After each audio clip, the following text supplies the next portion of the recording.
Welcome to the Press Rewind Prince Lyrics Podcast. I'm your host, Jason Brenninger, and in this episode, I'll be covering Take Me With You from the Purple Rain album.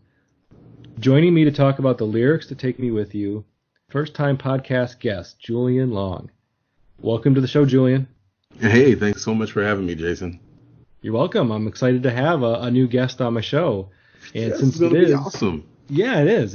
And since you're new to the show, I thought it would be a great time to provide maybe a brief history about your connection to Prince and just kind of introduce yourself to the listeners, if you don't mind. Sure, no worries. Okay, so this is like, what's that movie, Brown Sugar? When did you first fall in love with hip hop? My first real introduction to Prince was through my cousin Damon, who, for as long as he lived, was an avid, almost rabid Prince fan. But I literally first heard Prince at church. Wow. Okay. Yeah, one of the youth ministers, and she was a young adult herself, just maybe just 20 years old, was playing a little bit of, what's the song on Purple Rain where at the end he starts, it plays music back, it plays the Darling backwards. Nikki. Darling Nikki. Okay, so she didn't play all of Darling Nikki, she played the end, but that was a mistake. And one of the deaconesses heard, the context of what she was playing and had a fit. And all of a sudden, and you couldn't be bringing this into the church house and da-da-da-da-da. And so Prince was now this mystical figure that I needed to understand better, because suddenly he wasn't allowed and I needed to know why. Yeah. And I wanted to know what it was she was trying to share with us, because it was obviously really important to her that we hear it.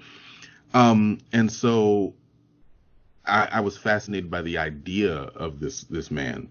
And then we were on a trip, a choir trip, and I'm trying to think, she must have had the album like a couple of weeks before the movie dropped, because the movie came out and everybody who was of age in the youth group all went out to see Purple Rain. And I wanted to go because it was that guy that people were talking about, and I wanted to know who he was, and I wanted to see what this was about. And there was so much excitement around him, and I was not allowed to go. My mom, absolutely not. You're going to stay here in the room. And I was furious and I was heartbroken. And my friend Montez, who was close in age to me, I think he was maybe a year older, did get to go because his older cousin Chucky, who was responsible for watching him, he went and took Montez with him. And I found out there were boobies in the movie, and I didn't get to see those. So I was just son of a bitch, right? Yeah, this was all terrible for me. So it was later in, maybe later that year or the following year that my cousin Damon, who was my favorite cousin, took me under his wing, and he heard me singing something. I don't remember what song it was, but I'd finally heard some of the music on the radio, and he was like, "Wait a minute, you like Prince?" And I was like, "Yeah, I like Prince." And he blew my mind with how much Prince knowledge he had, and played, parts of 1999 for me, and acceptable parts of Dirty Mind, of which there are a few, but it just really opened up my head, and that was it. I was a Prince fan. He had maybe a year or 2 years after that, he had I don't think it was Sign of the Times, but it might have been. But he had a concert video that was incredibly hard to get your hands on. And he played that for me. And it was watching that. No, it couldn't have been Sign of the Times, because in that video, Prince performed Darling Nikki. And that was when I finally understood something about seeing Prince perform that live. Really made me understand why Darling Nikki was a problem for so many people. Yeah. It might have been that Syracuse concert that had been bootlegged to death for years and years in the 80s. It probably was. It probably was. I really can't remember, but I remembered that my cousin was mad because in that version Prince altered the lyric. And so instead of I looked all over and all I found was a phone number on the stair Prince said in that one, I looked all over and all I found was a pair of panties on the stair. And Damon was like, he couldn't stand that because it was so overt. He thought that was it took something away from the song and that it was playing too much to the crowd to try and be cool, but loved it nonetheless. And it was again, like little notions like that. Cause I probably would have missed it. I was still, it's kind of a dumb kid.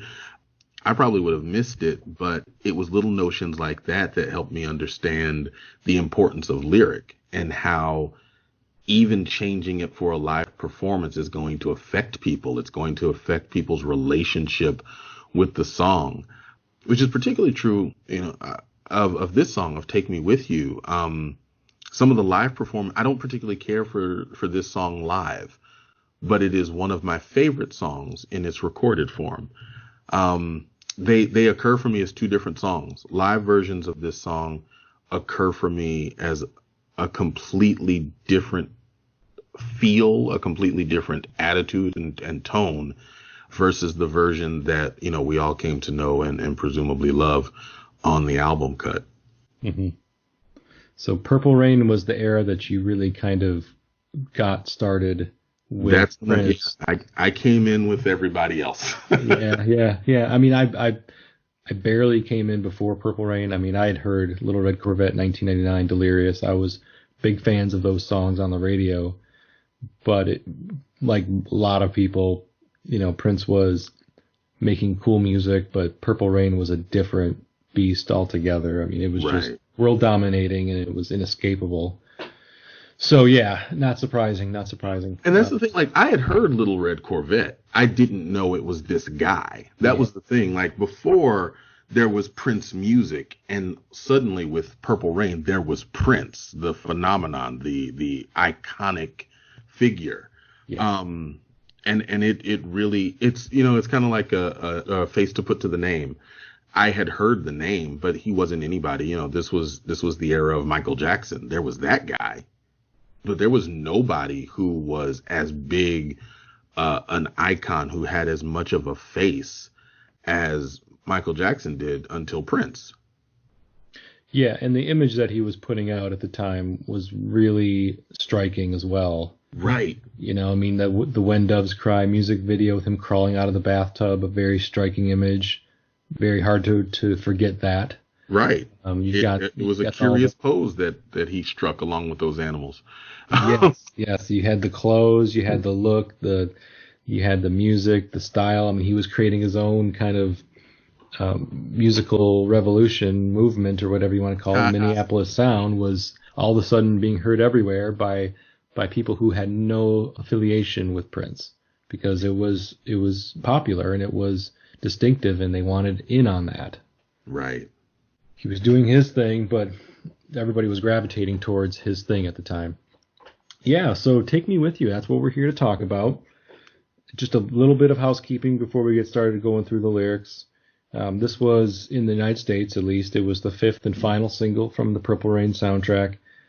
It was released in January of 85, so, at least a good 7-8 months after When Doves Cry. So, the music from the soundtrack had been filling the airwaves and filling MTV for almost a year by the time this song was kind of reaching its peak on the charts in early 85. The Purple Rain concert, the tour, was still in full swing in early 85 when the song was released as a single. It was the only single from this album that did not make the top 10 after 2 number 1 hits and a couple other top 10 hits. This one didn't quite reach the same peak as all the rest of the singles from the album, but it's a really important song for the movie.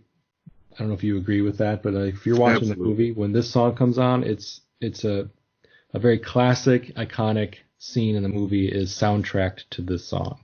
Right. It's that scene where anybody who's seen it, the movie, knows what I'm talking about. It's Prince taking Apollonia away on his motorcycle. Right. Yeah.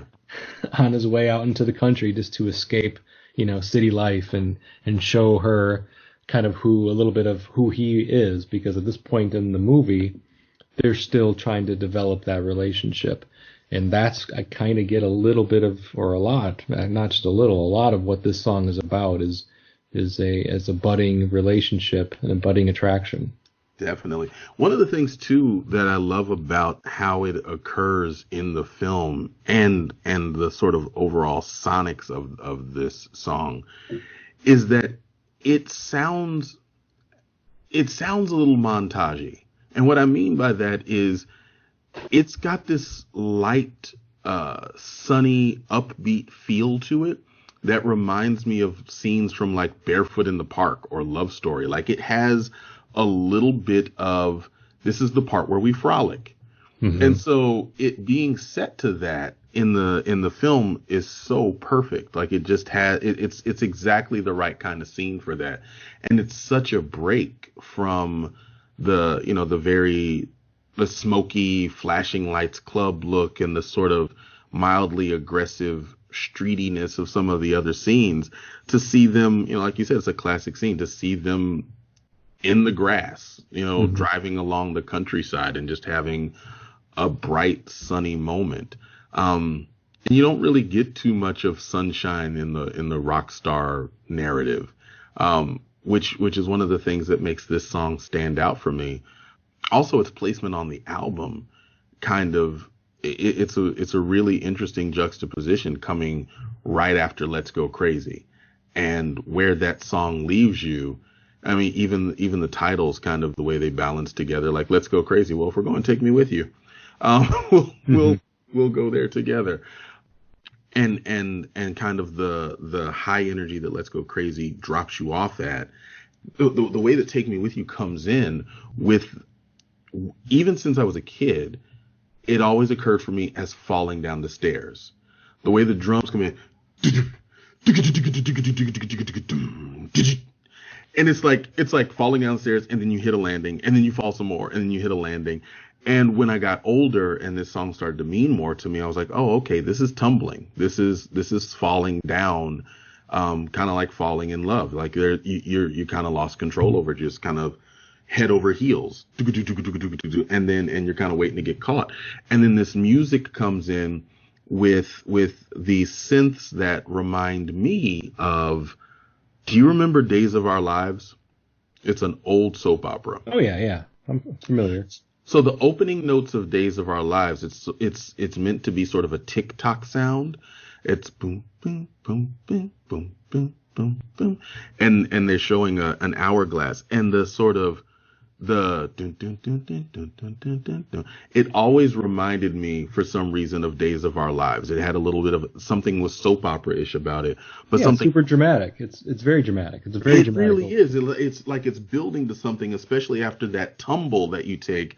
And it also feels a little dreamy and a little disorienting, or disoriented, until the music suddenly picks up with this happy bum bum bum bum bum bum. And it's like, okay, now we're strolling along. Like, we had a fall, we're a little dizzy, a little disoriented, not quite sure where we are, something's building up, but now we've hit our stride. And then we get into these wonderfully simple lyrics.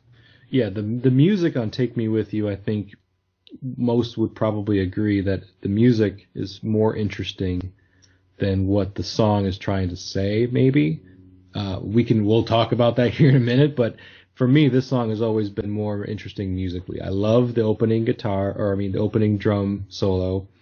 It's like I mentioned, it's super dramatic. It's very jarring after the guitar heavy ending of Let's Go Crazy. And then you get this drum, and the way that it stop starts it's super intense and dramatic, and I love it. And then you've got those finger cymbals, and the finger cymbals make this song also very memorable. And Prince was super into finger cymbals in 1984. Yes.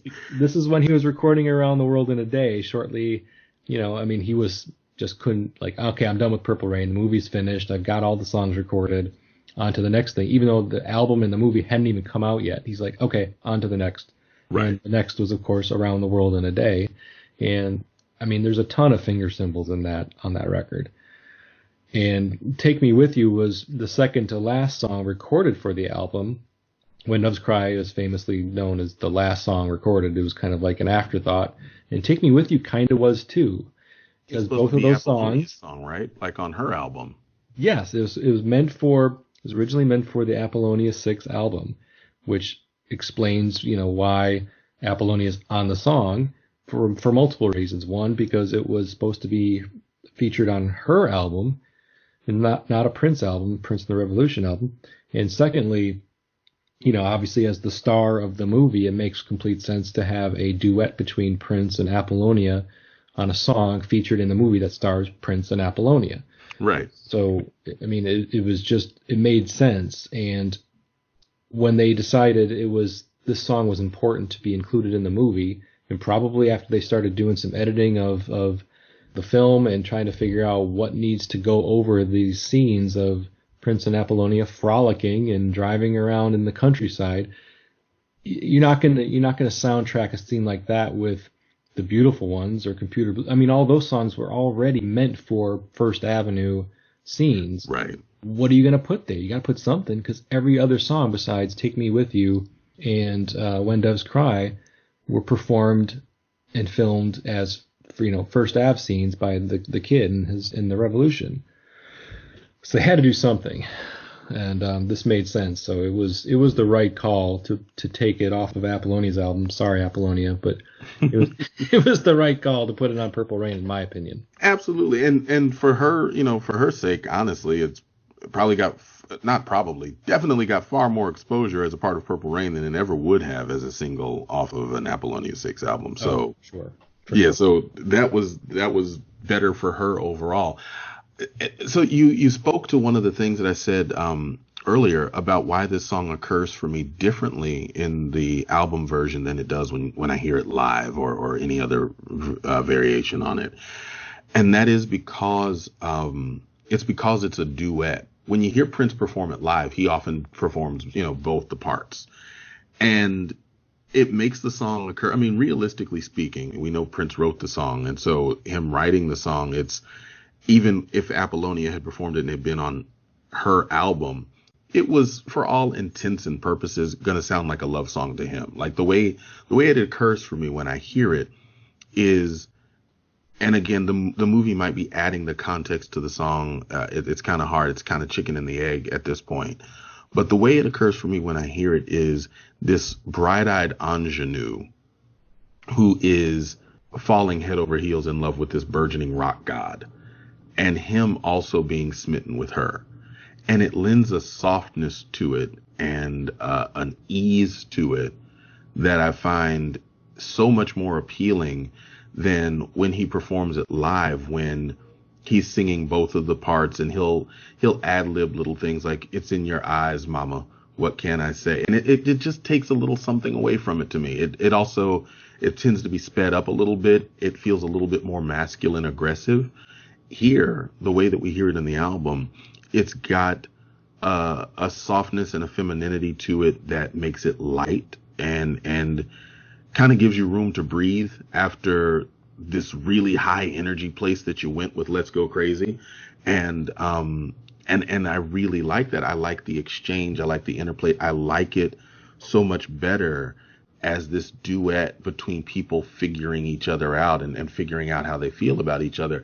To me, it occurs as a song about not love. People like to talk about it as a song about love. I don't think it's that. I think it's a little bit before you get to love. It's that exhilarating infatuation when you're not quite sure where you are with this. I don't know what I'm feeling. I don't know what it is about you, but I just need to be near you. I need to be with you. And now I'm really starting to get into the lyrics, so I'm gonna shut up so we can do the official deep dive into the lyrics. All right. Well, I think that's a great segue into that conversation, because I would have just kept going and adding more onto your comment, because I feel the same way. This isn't a love song necessarily, as it is more about that primal feeling when you're just instantly attracted to somebody and having that initial feeling. They don't know if they love each other. I mean, it really parallels the film, because throughout most of that film, those two are still just trying to figure each other out, just trying to feel around and figure out if they're meant for each other, if they're even compatible, which for most of the film they're not. Right. And so but they're drawn to each other. They're just drawn to each other for, whatever reason. And that's the song that I feel like is trying to express that same feeling that you get watching the kid and Apollonia in the film navigate their infatuation with each other, because a lot of the lyrics are meant for that to kind of drive that feeling home. So let's go through it. So the first verse goes, "I can't disguise the pounding of my heart. It beats so strong. It's in your eyes. What can I say? They turn me on." And so just to kind of make it clear to anybody who's listening, like a lot of duets, you'll get one person's voice and then you get another person's voice and they might come together for the chorus. This is an interesting song because for the most part, not the entire song, but for the most part, it's the two of them singing simultaneously. Right. And this first verse is the two of them singing simultaneously. And yeah, so I can't disguise the pounding of my heart. It beats so strong. It's in your eyes. What can I say? They turn me on. So that to me, that is expressing the same thoughts that you and I have already been putting out there about it being, you get that animation of when Bugs Bunny or whoever sees somebody that's attracted to them, they get that heart, the literal heart out of their chest. Yeah. That super animated and exaggerated expression of instant attraction. And that's what I get a lot from like these first couple of lines. Totally. And I think like it's the heart pounding part of it, the actual literal physical feeling of that, the exhilaration that you get where you feel the palpitations, your heart beats faster. It's a very physical reaction to an emotional feeling, and the feeling of vulnerability and being exposed. It opens with kind of all bets are off. It's all on the table. I can't disguise it. I can't. It's there. I know it. You know it. And that sort of theme of the obviousness of the attraction and the obviousness of the intensity plays out in some of the other lyrics. Later on, he's going to say, "We want each other oh so much. Why must we play this game?" And it's the same thing. It's like I can't disguise it. We're playing these games. None of this even matters. I want you. It's delightful in the innocence of it, especially coming from an artist as notably raunchy as Prince, right. From a man who could make an entire album called Dirty Mind and who brought us controversy. To see this playful expression of attraction, it's in your eyes, what can I say, they turn me on, always occurred for me, even when I was young and I finally heard it, it always occurred for me as specifically her talking about his eyes. I knew it could be the other way around, but Prince had these like ridiculous, undeniably draw you in eyes, especially when he was in full mascara from the 80s. And so even though, and I think there's something to be said about the production work there, because even though they're singing together, it feels a little bit more, it leans more to the higher end. So it feels more like her. And then, when we get to the verses that are more him, it gets a little bit heavier. So I always, even though I can hear his voice saying it too, I'm like, nope, we're all talking about Prince's eyes. We all know it. Yeah. And that is one technique that might have been used for this song. I mean, I don't think it's any secret. Apollonia has never been known to be an amazing vocalist from a technical standpoint. Right. She can hold her own. I mean, whatever, that's fine. But from a technical standpoint, I think that is pretty common knowledge and accepted at this point. No offense to Apollonia. So so I can see it like this. If this first verse was intended maybe to be more of an Apollonia verse, but then also, Prince putting his vocals underneath, and there's been obviously rumors about other female vocalists also accentuating. Lisa sang to fill out her parts too. Yeah, that has also been documented as well. So you bring up a good point about potentially like maybe even though they're singing together in this first verse, they put her vocals maybe a little higher in the mix to make it sound like it's more Apollonia singing it to the kid or Prince, to kind of to bring home the point about the eyes I mean, you see the photo of the eyes on the Purple Rain jacket. I mean, Right. the video for When Doves Cry. So eyes have always been, at least a part of this project, an important aspect, an important visual cue. And then when we get to verse 2, it's just Prince. So it kind of makes sense that it follows more traditional duet patterns of one person singing, the next person singing verses, but they just didn't leave it that way because maybe they wanted a little more vocal oomph underneath Apollonia, and Prince could provide that clearly. All right, so the chorus is pretty brief, just a few lines. I don't care where we go. I don't care what we do. I don't care, pretty baby, just take me with you.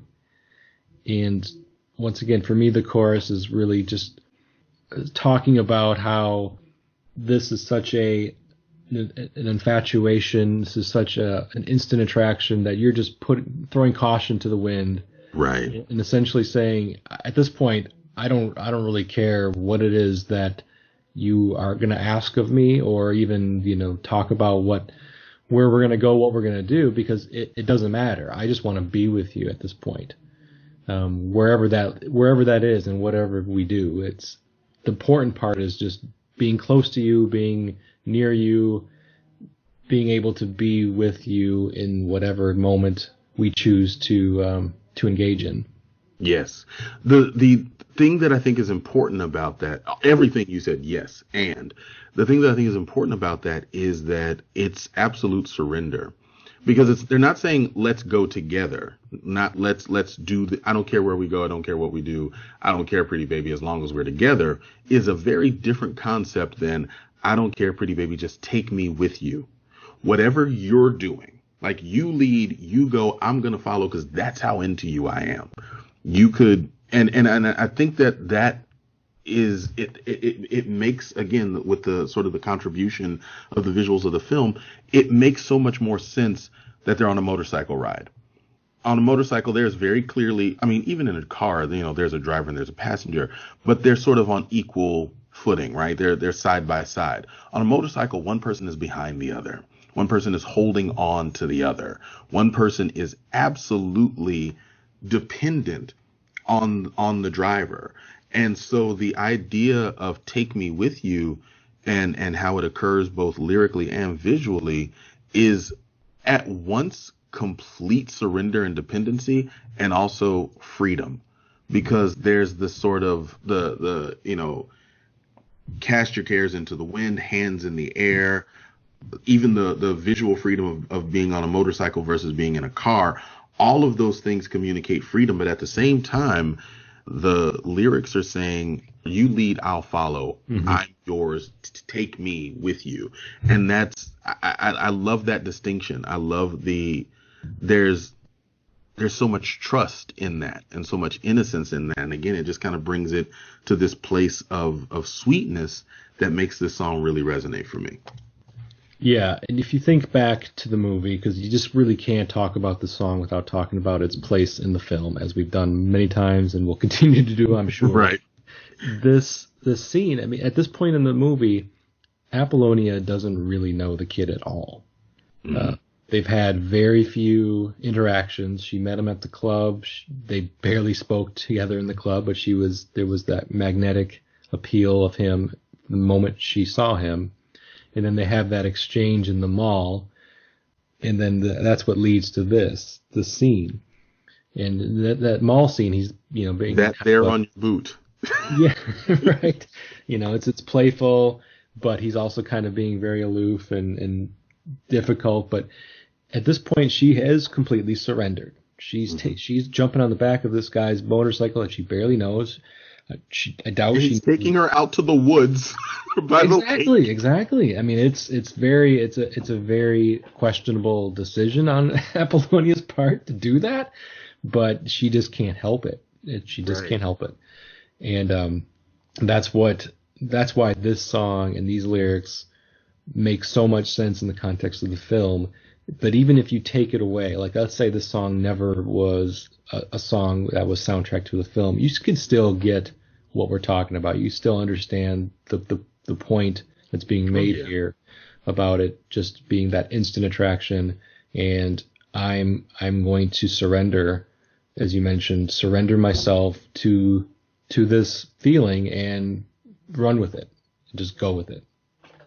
All right, so let's move on then to the second verse. Come on and touch the place in me that's calling out your name. We want each other oh so much. Why must we play this game? So second verse is Prince. It's really just Prince. I couldn't really hear any other vocalist behind him. Right. So I feel like this is just Prince's verse. It's intended for him just to be singing to Apollonia as opposed to the first verse. So if you think of it from that perspective, Julian, what do you see in this verse? Anything different from this verse, knowing that it's more Prince singing it to Apollonia?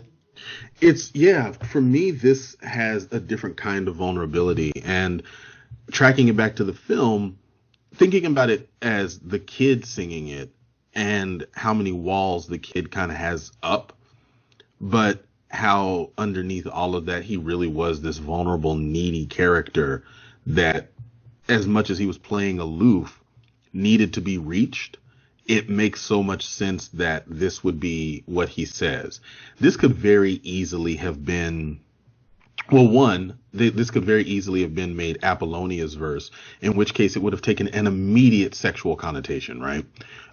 Touch the place in me that's calling out your name, sung, in a breathy voice by a woman, is going to take on a very different tone and sensuality than coming from this sort of vulnerable, aloof artist type as the kid, to this woman that he's also inexplicably drawn to. It does turn that corner a little bit when we get to, we want each other oh so much. Why must we play this game?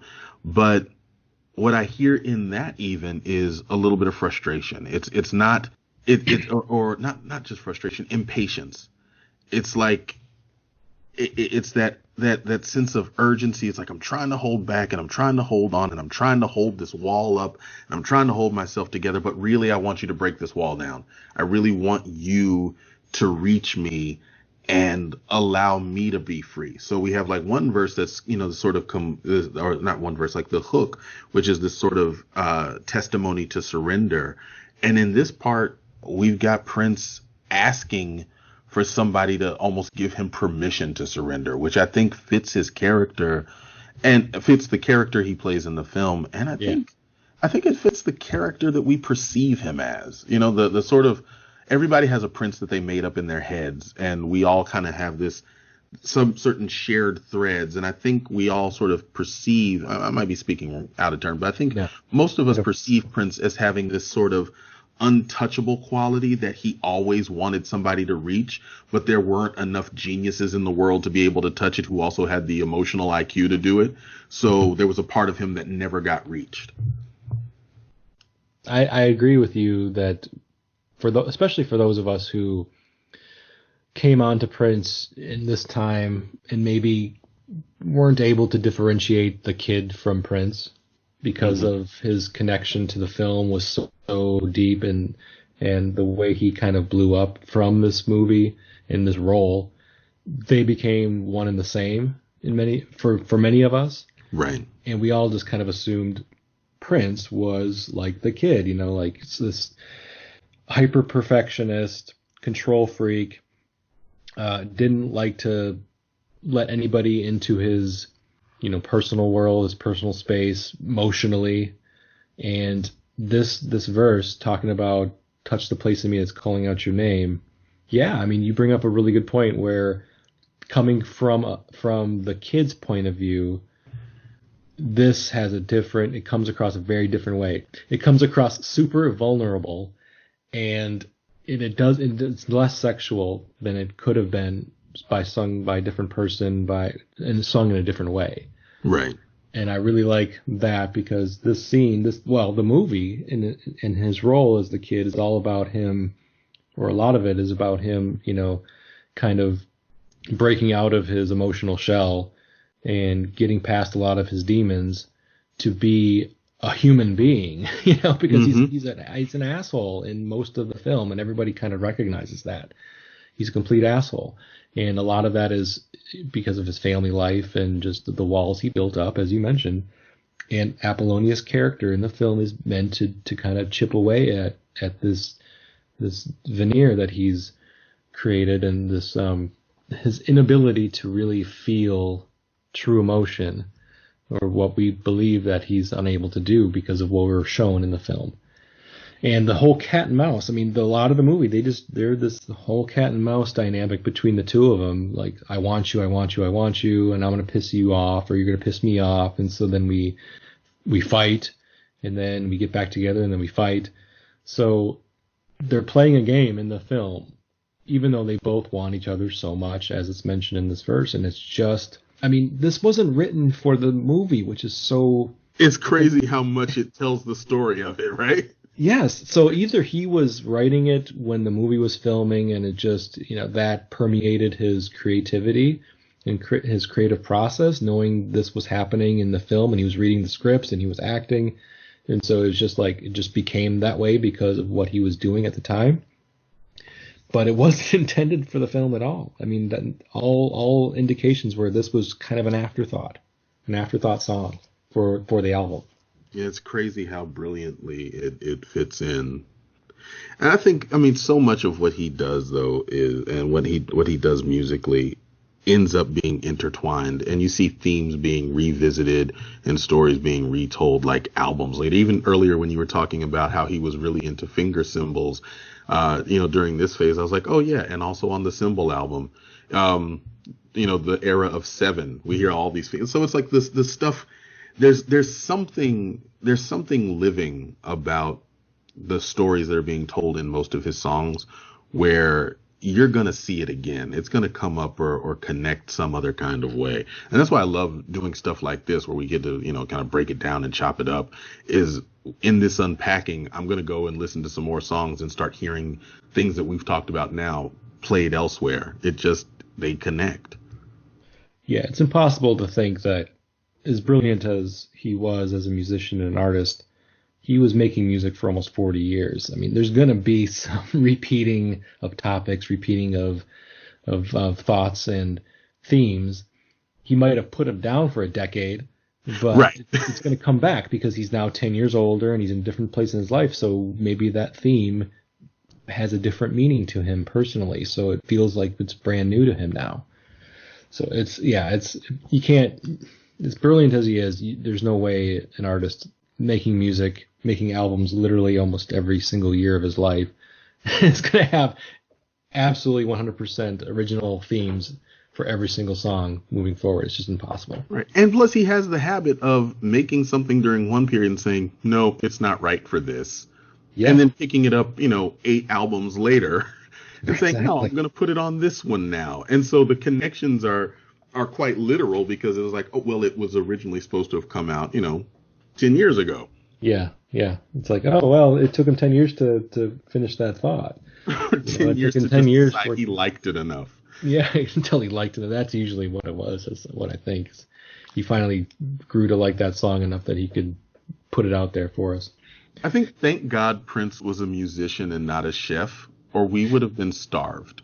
Like, you'd go to his restaurant and you'd just be waiting and waiting, and they'd be like, sorry, the chef just does not like this version of the bouillabaisse. It'll be another 3 hours. Yeah. But everybody tells you that it's genius food, so you wait. Yeah. Good thing, right? Okay, so then the chorus again is the same, so we don't need to go through the chorus. Right. Well, wait. Actually, I have a question for you about the chorus, because there's something that I noticed, and I wonder if it means anything to you. Yeah. So the first time he says, I don't care where we go, I don't care what we do. The second time, it's truncated a little bit. It's don't care where we go, I don't care what we do. And to me, and I only literally picked this up in the last 2 weeks when I started spending more time with the song again. It only occurred for me that they truncate it and shorten it a little bit, and that adds a little bit more urgency and a little bit more aggressiveness. I wonder, did you notice that or catch that? I didn't. It's a thing, man. Yeah, listen to the next time you listen to it. Like, there's something to me different about I don't care versus don't care. Don't care is almost with a wave of a hand, like don't care almost says fuck it. versus I don't care, which is more like I'm not concerned with. And when I heard that, I was like, oh wow, that subtle change makes a difference in how it feels. Ah, okay. You definitely have got me intrigued now. I literally listened to the song like 4 times consecutively before we jumped on the Skype call together, and I didn't pick it up any of those times. So check it out. Unless there's a short in my headphones and I missed it, but check it out. It feels different when you hear it. Well, I'm listening to it in my head, because if you hear a song enough times, you can just recreate it verbatim in your brain. And you're right. What I'm hearing in my head is don't care where we go, don't care what we do. So yeah, and I always just something. Yeah, I didn't realize there was a difference in how it was sung. I always thought it was basically sung that way in both versions of the chorus. But you're saying the second time they sing it, it's not as it's shortened, like you said, truncated. So yeah. Okay, so then the bridge is sung by the both of them, but once again, I think the female voice comes through louder and clearer in the bridge.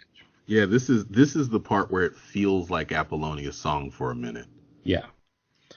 I don't care if we spend the night at your mansion. I don't care if we spend the night on the town. All I want is to spend the night together. All I want is to spend the night in your arms. So it's more of I don't care. First Right. 2 lines in that is more of I don't care. Basically just kind of reiterating parts of the chorus, but just extending that out to specific things like I don't care if we go to your mansion. And I have to mention mansion again because I don't know what it was about Prince and mansions, or not just Ben. I mean, White Mansion from Emancipation. So these mansions, these references to mansions keep popping up periodically in Prince songs, and I find it intriguing. I don't know what it was about that. I don't know if it was like just about the status of owning a mansion, or what that implies about somebody's social status, or if it was just slang. I mean, was it just slang? Because people say crib now. Yeah, it never occurred for me as slang. It always. So when I talked about it earlier, I said the song feels for me like a young ingenue singing to a burgeoning rock god. This was that to me. This bridge is the part where I really hear her fascination and infatuation with this guy whose life she doesn't know. So we're in the imaginary world of who she thinks he is. He's this guy who has figuratively and literally, in the context of the film, swept her off her feet. He probably has he's a rock star. So rock stars have mansions, and they can take you out to all sorts of fancy things, and they can, they have these big lives, these outsized lives. And what she's saying is, essentially, you don't have to do any of that. Like, I assume this is who you are. I assume that's a part of it. And I know in the context of the film, it's First Avenue, and it was a club where locals played and all of that. But he's so much bigger than that. Even in that context, he occurs as a young rock god. He's like Icarus, sort of a young god in training, and we're just curious as to how long those wings are going to hold out. And so when she's saying this, even though, you can hear him and Lisa underneath saying it too, it's more of that surrender into the moment. Like, you don't have to be any of that. I know you could, but you don't have to. All I want is to spend the night together. All I want is to spend the night in your arms. I just want to, this is again, that purity that I want to be with you, and all that other stuff is cool, but it's irrelevant. But the use of mansion there, to me, I felt was also Prince very deliberately putting a status as to who he was, whether or not he had a mansion yet by then. And I don't think he did. I think he had that house it was a big house that's across the way from where Paisley Park is now. Yeah, the Kiowa Trail home. Right. I think that's what he had, which is a big house, but it wasn't mansion-like. No. But I think he was kind of cementing that. And it's kind of funny because earlier in the intro, I was telling you about how my cousin Damon played this concert video for me that really blew my mind. One of the things Prince said in that was, it was during one of the breaks when he's talking to the audience, and he says, "I'd love to take you to my house, but it's a purple house." And everybody goes nuts about his house and the fact that it's a purple house. And I'm like, is that the mansion? That must be the mansion. Clearly he's talking, clearly this is the mansion where he was going to take everybody back to. And I don't know, I feel like he probably did have an obsession to a certain extent with the grandness of homes and having, you know, when you take the Paisley Park tour, they talk to you about how Prince loved having people gather there, and he had this kitchen area, and it was like this gathering place, and he wanted everybody there all the time, except for when he was creating, but he would constantly bring people in to just eat and kick it and have fun. I think there is, if that's who he was as a person, then it makes sense that through his music, he's going to talk about having a house big enough to accommodate that kind of desire. Yeah. And to kind of continue on in that path, talking about mansions and what it meant maybe to Prince, this is the first example, I think. So if we're going to run with the idea that because Apollonia's voice is so much higher in the mix in the bridge, and she's singing it so much louder than Prince, this is really kind of her singing it to him. This is really the first instance that I can think of where he's the owner of the mansion, or that he's intending it to be sound that way, because previous mentions of mansion have been him being taken to a mansion by the woman. Like in Lady Cab Driver, he mentions, "Take me to your mansion." He's telling this lady cab driver to take him to her mansion. He doesn't say the word mansion in Little Red Corvette, but you kind of get like these visions of this woman living on this like enormous estate with all these horses. Right. You don't have horses in an apartment. So. No, not in an inner city apartment. You cannot own a horse. I'm sorry. So even though he doesn't use the term mansion in Little Red Corvette, that is what I think a lot of the lyrics are meant to kind of imply, that this woman lives in this grand estate somewhere out in the country. So, but in this one, because it's now, we're taking the approach that Apollonia is singing this to the kid or the prince or whomever, right, the character. It is meant to be more of like this first instance of him expressing status through the ownership of property or a home, and it totally fits. It fits and it doesn't fit the film. Yeah. Both. It fits her maybe idea of being attracted to not just him as a person, but also him as a status symbol and a rock star, and what that represents to her.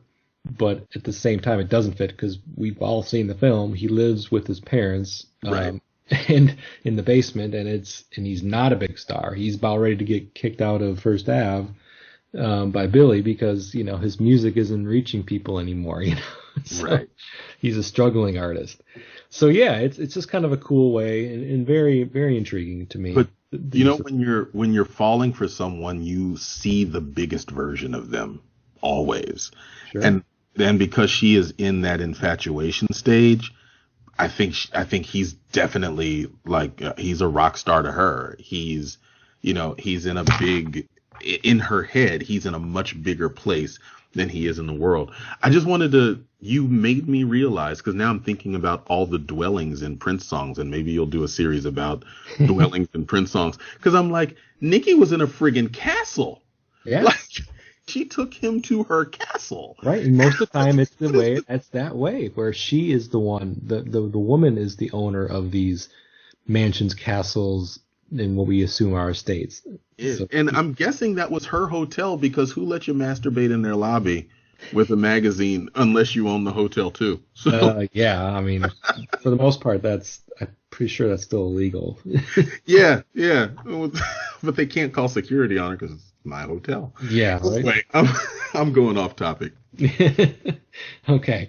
Any other comments on the bridge before we move on? Okay, nope, I'm good. Okay, yeah, because the last couple of lines just reiterate a lot of the same thoughts about just being together and spending the night together and whatever that means. It does kind of imply that there's, continues down the path of being a sexual attraction and physical, and that it's going to go there. It's going to lead to sex, but we kind of already assumed that throughout the rest of the song. But it's done still, again, so romantically. Like, this is one of the few songs of that era in that time where, had I been allowed to own the album yet, I would have been able to play for my mom and she would have loved it. It's not overt. The song romances you, and it kind of walks you down this trail of infatuation. Yeah, there's no "I want to fuck you so bad it hurts." Right. There's which he very easily could have done. Like, it's not that wasn't within his repertoire. No, exactly. And it also isn't, and if you think of it like, oh, Prince was writing this for Apollonia, so maybe that's why it's toned down. No, the Vanity 6 album came out before this, and That's raunchy as fuck. Right. There's a lot of songs on there that are super raunchy, so can't throw that at me. Okay, so that is the bridge, and then we get to basically the last verse of original lyrics. My favorite verse. Yeah, this is a good verse, and it's so fun to kind of sing along to, at least for me. To be around you is so right. Your sheer perfection. Thank you. Drive me crazy, drive me all night. Just don't break up the connection. And really the way this verse is sung is the winning aspect of it to me. The lines are cool. I like the lines, but also just the way it's sung as well. Mm-hmm. Really make it interesting and unique and fun to sing along to and just memorable overall. So tell me what makes it fun for you. Okay, so just the way that Prince, and really this is a lot of what makes this verse cool is the way Prince sings it. To be around you, so right. So he's like extending these words in the lines to kind of accentuate what he's trying to say, and just instead of just singing them straight, and singing them very ordinary, he has to put his own spin on lines. Just don't break up the connection. You got that kind of like really funky way of singing that line, and he's acting a bit more intense in the way it's being sung. It's not quite so sweet, I guess. Drive me crazy, drive me all night. So he's really kind of going up and down on his register in these lines. And of course you get the really fun and kind of endearing thank you, that's it's after he so says great. Your sheer perfection. And everybody knows that. I mean, I don't even think it's printed in the official lyrics that thank you. It's not actually. Right. It's just we all know that. Yeah, it's so perfect and so playful. Yes. And I think it does a great job of establishing the conversational, like what we've been talking about this whole time, that Apollonia is singing to him, he's singing to her. And this verse where she, quote unquote, interrupts by saying thank you really establishes he's singing this to her because she responded, right? Like that way we know he's talking to her and telling her she's sheer perfection. I totally agree with what you're saying, and just the way that he manipulates the way the words trip off of his mouth. Your sheer perfection has a flirtiness to it that's almost you can see his face kind of turn into that smirk. That very we've all seen Prince's famous smirk, but that sort of your sheer perfect. You can see the smirk happen when he says it. But what really, other than thank you is the thing that makes this verse for me. I love that thank you. It's a sweetness to it. It's a niceness. It's a conversationalness. But the other thing that makes this verse for me, that makes it my favorite, is how dark the under vocal is when he says, drive me crazy, drive me all night. He's got like his regular register on top, but he very deliberately says, drive me, like that very flat, even lower register. Drive me crazy, drive me all night is right underneath him singing it with the melody, and it's loud enough that you hear it. And it adds, again, it adds a little bit of darkness and mystery to it, which to me, this song continues to play with. It plays with it in the intro, like I said before, that sort of disoriented, like it feels like Alice falling down the rabbit hole. And then you get to, and it does it again at the end. And his sort of, that darkness that he says, drive me crazy, drive me all night, underneath his singing of the melody makes that sound so cool to me. Cause it's just like, oh, there's a little bit more to this light, fun, frolicking. The version of him that says, drive me crazy, drive me all night is the one that makes her get in the water with her clothes off and then almost drives away. Like it's that dick. It's that, it's that, you know, the little scamp of Prince, if you will, that's present in even his flirtation. There's a little bit of a dark streak, a little bit of a mean streak. And I think it's fantastic. Yeah. I mean, this verse that we're talking about is to me much more indicative of like his earlier stuff, you know, when he's trying to sing a song about a woman and trying to express like that really sexual draw that he has to this woman that he's, you know, the subject of whatever song that he's singing about. And it takes the song out of that, you know, PG sweetness that we had up to this point and turns it more into, you know, the quintessential Prince song.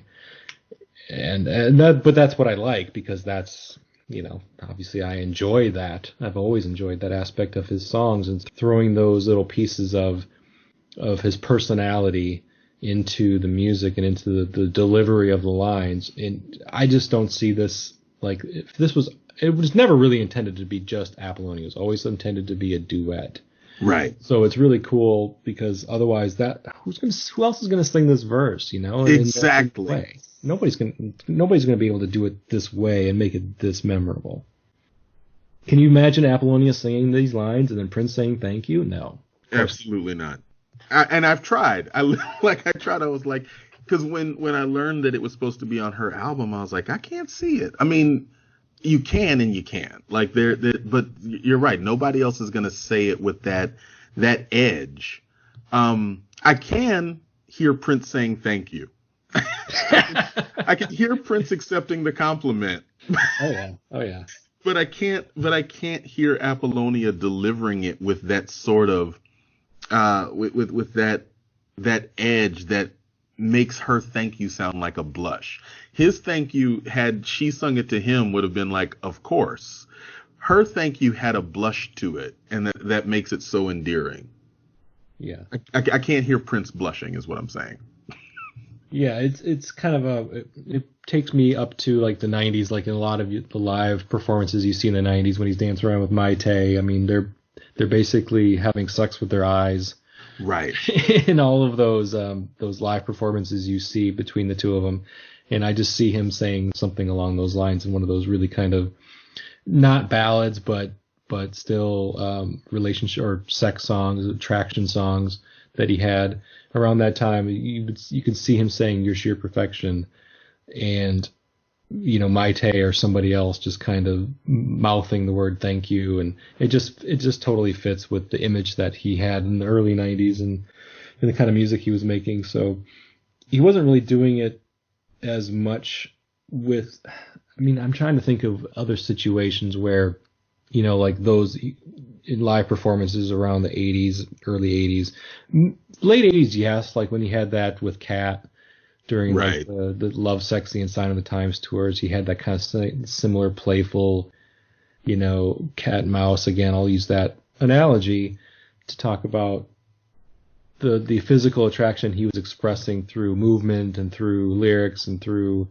you know, dance sequences, where this would have made complete sense. But up until then, I really don't get a sense for this being a thing that he was doing on stage, because most of the really sexual things that he was doing on stage, he was doing to props, you know, like humping a bed or, right, you know, going down fireman's poles and stuff like that. So the back and forth between an actual female dancer, you didn't see that much until like Cat Glover came onto the scene. So then after that verse, we get more of the chorus. I don't care where we go, don't care what we do. I don't care, pretty baby, just take me with you. Now, you were paying attention to this and I didn't. Do they go back to the eyes, or is it still don't care?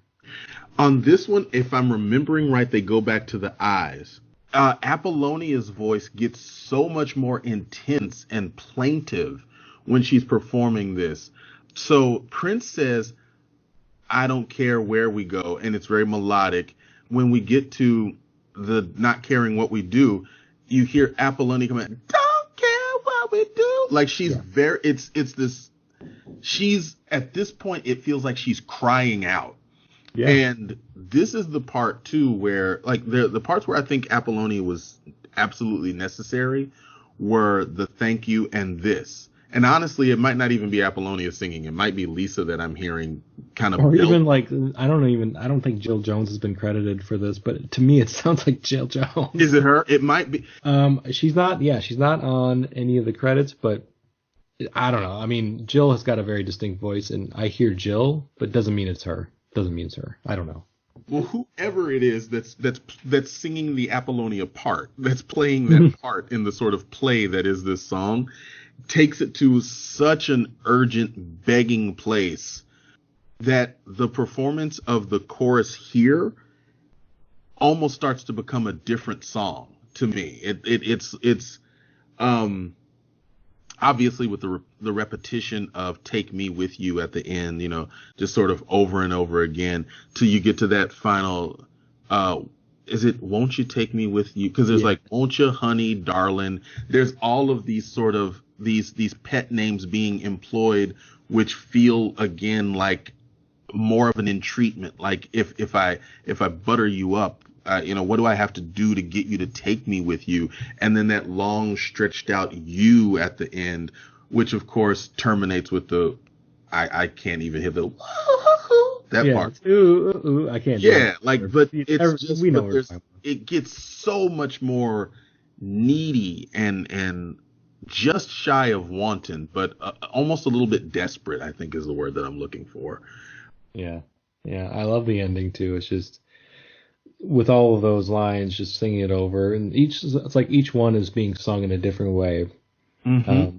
The way that the song ends, but repeating it in a unique way and adding those embellishments with the ooh, ooh, ooh, and the stretched out "you." And he did that thing again with his lower register coming out on top some, because he sings a "you" right underneath his more melodic version of it, and right underneath the whoever's singing the female lead, there's that very even, flat, straight kind of dark sound, which works nicely because then it takes us back into the outro.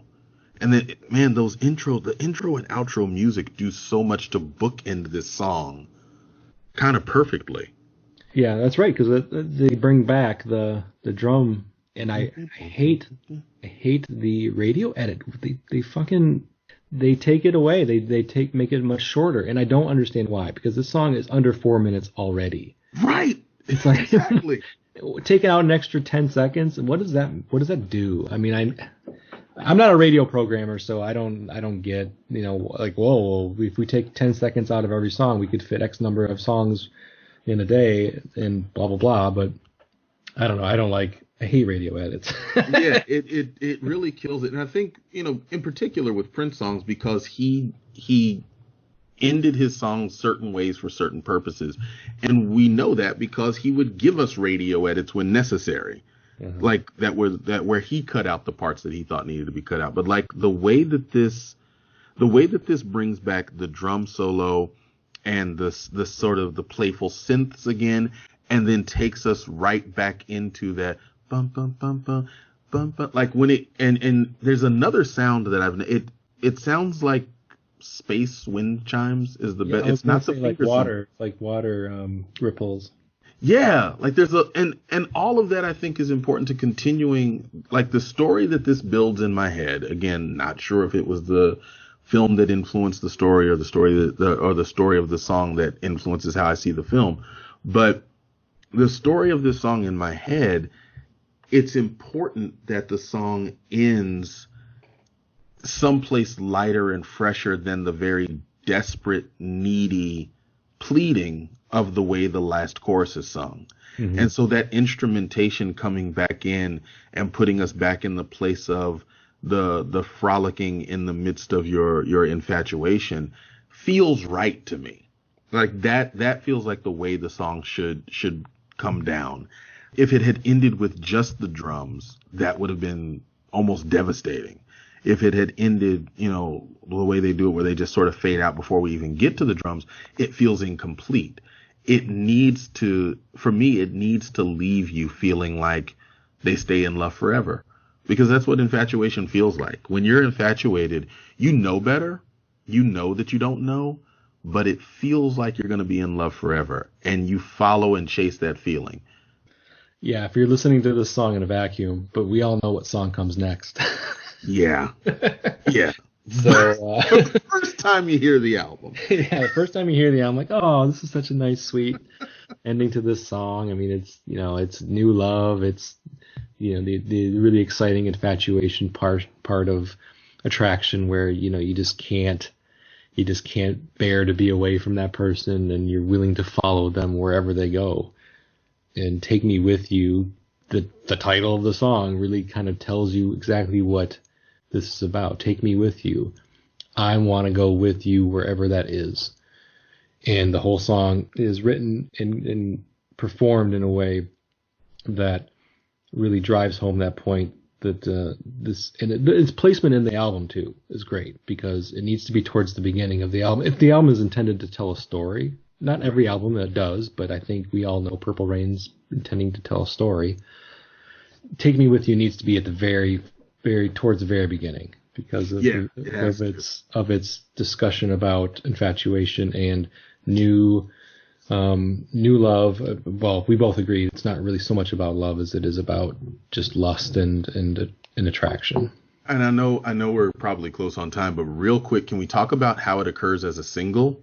Yeah, absolutely. As a single, it's backed with Baby I'm a Star. Mm-hmm.